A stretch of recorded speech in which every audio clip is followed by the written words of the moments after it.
Ça a été une année où, 2 jours après mon arrivée à Condition féminine, il y avait l'affaire Weinstein, et puis j'ai l'impression que tout a déboulé depuis ce temps-là. Mais ça avait commencé à débouler, vous l'avez bien dit, vous l'avez bien dit, dans les universités puis les collèges. Et puis Mélanie est là, je me souviens très bien, Québec contre les violences sexuelles, on s'était trouvé à Longueuil, dans un campus de Sherbrooke à Longueuil, pour dénoncer et pour dire, OK, qu'est-ce qu'on fait collectivement?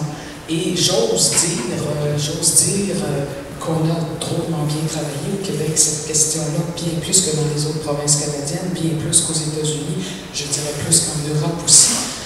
On a travaillé avec les collèges, avec les universités. Je vois l'UEQ qui est ici aussi, mais il y a toutes sortes de monde qui sont ici. C'est vraiment fort, l'Union étudiante du Québec, qu'on se préoccupe de ces questions de violence sexuelle.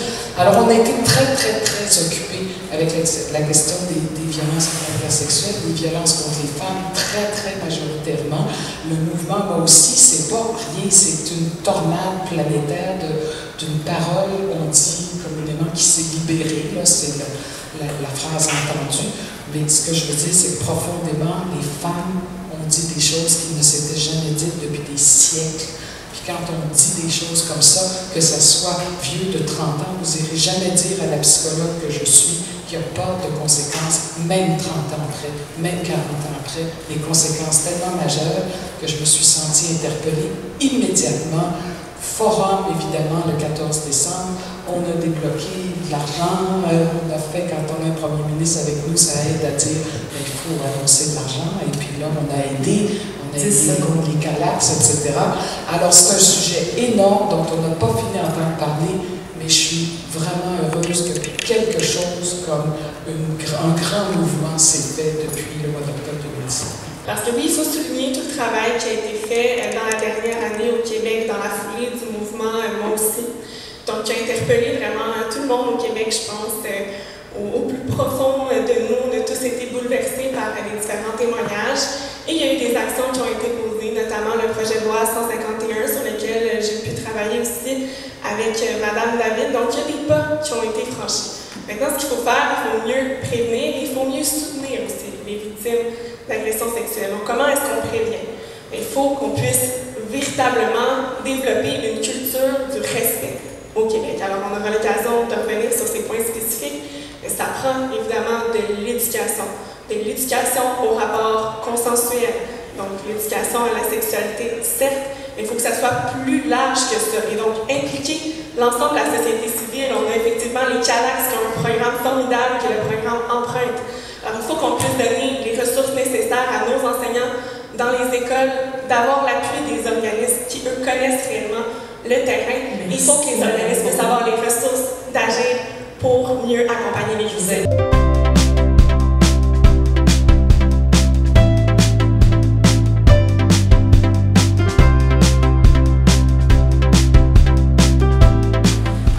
C'est clair qu'il y a un problème de confiance dans notre système judiciaire. Je pense que je l'apprends à personne aujourd'hui, spécifiquement pour les victimes d'agressions sexuelles. Il semble que, d'abord, le processus pour porter plainte est extrêmement laborieux et que même si elles portent plainte, leur dossier a bien peu de chances d'aboutir en des condamnations parce que bon, ça peut être difficile d'avoir la preuve nécessaire pour l'obtenir. Alors nous, on s'est penché spécifiquement sur cette problématique avec notre porte-parole en matière de justice, la vice-chef du Parti québécois, Véronique Yvon. Et c'est en ce sens-là qu'il y a déjà plusieurs mois, on s'est engagé à créer une chambre spécifique pour les violences sexuelles et conjugales à même la Cour du Québec. C'est quelque chose qui se fait déjà à l'international. Il y a l'exemple de l'Afrique du Sud, chez qui ça fonctionne très bien. On a vu qu'il y a eu une hausse des condamnations pour les crimes liés aux violences conjugales et sexuelles. Donc, ça a contribué là-bas à redonner confiance aux victimes dans le système judiciaire. Mais il faut aussi plus que ça. Il faut qu'on puisse accompagner aussi les corps policiers pour qu'ils soient mieux formés. On veut qu'il puisse y avoir des équipes spécialisées pour les violences conjugales et sexuelles. Alors, nous, on pense vraiment que c'est dans ce continuum-là qu'on va contribuer peu à peu, mais on l'espère rapidement, à redonner confiance dans notre système de justice pour les victimes d'agressions sexuelles et de faire ainsi en sorte qu'il n'y ait personne qui puisse se sentir avec une espèce d'immunité, et donc qu'il y ait vraiment des sanctions qui soient importantes et des condamnations qui soient plus élevées. Donc c'est ça, effectivement, redonner confiance avec les services de police, et pour ça, ça prendra également donc, une surveillance civile des corps policiers concernant ces pratiques-là. Aussi, ce qu'on vous propose à Québec solidaire, ça serait qu'on se base sur le modèle de Philadelphie. En fait, ça avait été mis de l'avant parce que il y a déjà des projets de pilotes qui ont fonctionné aux États-Unis notamment, et on implique en fait dans ce processus-là avec la police des intervenants, des travailleurs du milieu, etc., qui participent à ces processus. Donc, en ce sens, les victimes ne sont plus seules face aux policiers, que ce soit dans leur plainte, etc. Donc, c'est quelque chose qu'il faudra également utiliser comme pratique pour rétablir cette confiance et encourager à utiliser la police qui doit faire ses preuves aussi. Merci.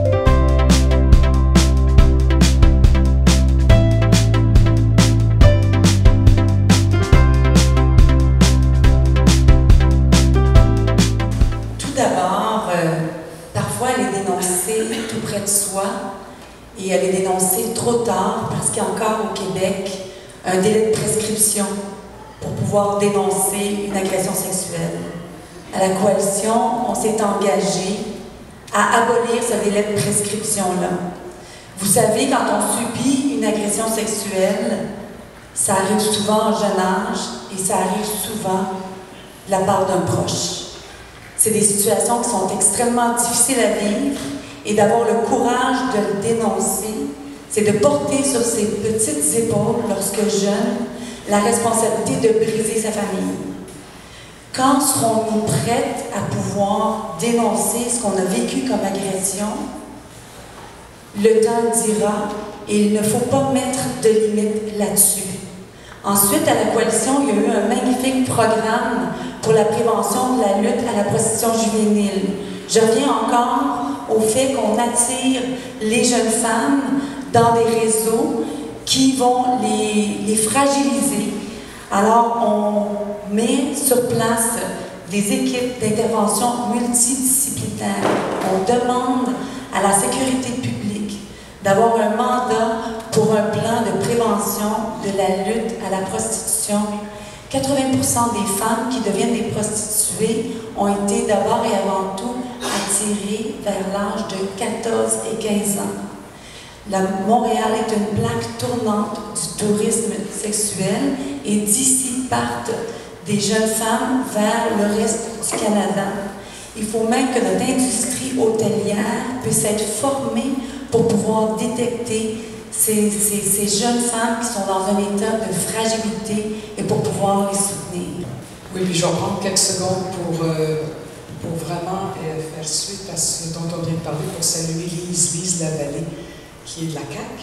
C'est pas grave, ça, c'est pas grave d'être pas du même parti. Je peux vous dire une chose, Lise a un engagement profond pour la question du proxénétisme, de la prostitution.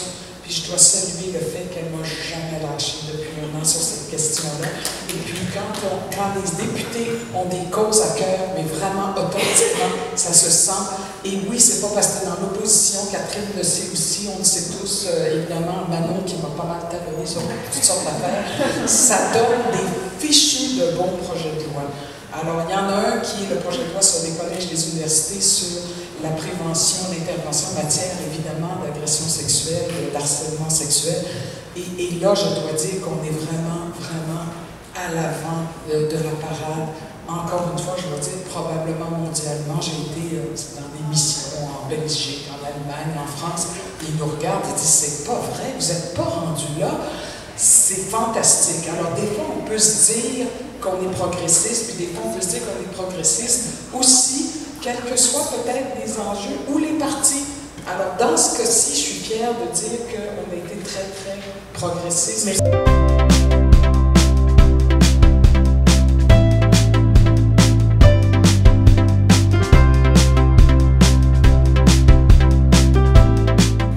Donc justement, après l'énumération considération de toutes ces problématiques qui perdurent malgré justement les agressions non dénoncées, MeToo, etc. Et on est nombreuses ici, et j'en fais partie, à faire partie aussi de ces vagues-là, donc à connaître ces situations. Je pense qu'il serait temps en fait que socialement on reconnaisse cette problématique et qu'on nomme la culture du viol. Je sais que beaucoup dans la société n'aiment pas ça parce que on n'aime pas, c'est des termes qu'on n'aime pas employer et on a un malaise à le faire, mais c'est un peu comme les problématiques de racisme finalement. À partir du moment où on sera capable de nommer, de reconnaître socialement que la culture du viol est en place, je pense que ça nous aidera à prendre nos décisions politiques dans ce contexte-là. Et en fait, c'est une manière concrète d'appliquer l'analyse différenciée selon les sexes, selon moi. Donc, effectivement aussi en termes de justice, donc on en a parlé tout à l'heure, redonner confiance en la justice, c'est extrêmement difficile, surtout lorsque l'on pense aux femmes autochtones qui ont vu justement des personnes, des corps policiers impliqués dans leurs propres agressions. Donc c'est très important, je reviens sur ce système de surveillance civile, mais également travailler sur du long terme. Il faut redonner aux organismes, à tous les organismes qui sont déjà sur place, qui connaissent leur milieu, qui connaissent les personnes, qui sont en lien avec elles régulièrement. Il faut redonner les moyens aux organismes. Pour moi, pour Québec solidaire, vraiment la solution majeure est de refinancer les organismes en reconnaissant le travail des travailleuses et en leur donnant les moyens en finançant par mission, pas uniquement par projet, en leur redonnant la capacité de servir les citoyennes qui en ont besoin. L'éducation, l'éducation, l'éducation auprès de nos jeunes, dans les écoles, avec des sexologues dûment formés. La formation, comme je disais tantôt, dans l'industrie touristique, dans l'industrie d'hôtellerie. Chez nous, vous l'avez entendu tantôt, on a 5 filles. On a commencé tôt à parler d'éducation sexuelle. Dès que la plus vieille avait 11-12 ans, les plus jeunes décrochaient vite, ce qui était rassurant parce qu'on pouvait garder les canaux ouverts et continuer à en parler. Et d'être soutenu à l'école et de soutenir les parents d'en procurer une éducation sexuelle appropriée auprès de leurs enfants, c'est important. Dans les démarches qu'on veut faire aussi, c'est d'avoir des maisons dédiées aux jeunes filles qui sont dans le réseau de prostitution, parce que ce n'est pas la même chose que les maisons des femmes battues. Elles doivent être éloignées des milieux pour pouvoir être bien protégées.